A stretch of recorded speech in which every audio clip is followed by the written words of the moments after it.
শবে বরাতের রেওয়াজটা রয়েছে, যে আমরা সারা বছর আমরা হয়তো ইবাদত বন্দিকে যাই করি না করি, কিন্তু এই দিন আসলে যেন কোনোভাবেই আমরা এটাকে না ছেড়ে দিই এবং এটাকে আমরা ধরি এবং এটাকে মনে করি যে আসলে আমাদের ভাগ্য আজকেই আমাদের ভাগ্য খুলে যাবে। যে আমার এই কর্মের মধ্যে আমার এই দিনের মতন নতুন কোনো কর্ম সংগঠিত করলো, নতুন কোনো আমল এর সাথে সংযোজিত করলো, সে কী করলো? বেদাত করলো, নতুন আবিষ্কৃত বিষয়।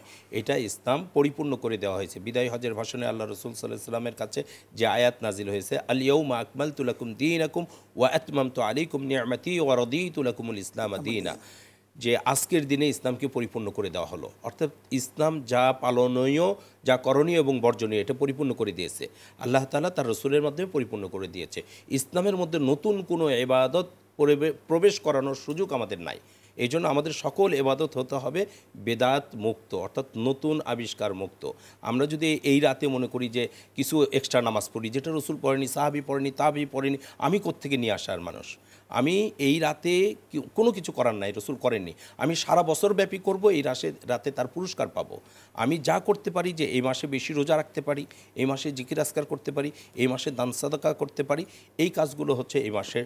এবং এই মাসে আমি রোজা যেমন বেশি রাখলাম, তেলাওয়াতটা একটু বেশি করব, রাত্রি জাগরণটা একটু বেশি করব, তারাবির নামাজ আমাকে রমজান মাসে পড়তে হবে, অতএব এই মাসে আমি একটু তাহাজ্জুদ বেশি পড়ে রাত্রি জাগরণের চেষ্টা আমি করব, এবং শেষ রাতে যখন জেগে যাব তাহলে আমার সেহরি খাওয়ার জন্য জাগার যে প্রস্তুতিটা, এটিও আমাদের হয়ে গেল। অর্থাৎ রমাদান মাস কেন্দ্রিক যে ইবাদতগুলো করব, সেইটি এই মাসের প্রস্তুতির, এই মাসেতে আমি এটা করব। যে বলা হয় সব মানে হচ্ছে রাত্রি বরাত মানে ভাগ্য, মানে ভাগ্যের রজনী যে বলা হয়, এটি কতটুকু সঠিক? এটি কোনো হাদিস দ্বারা প্রমাণিত নয়, কোনো আয়াত দ্বারা প্রমাণিত নয়।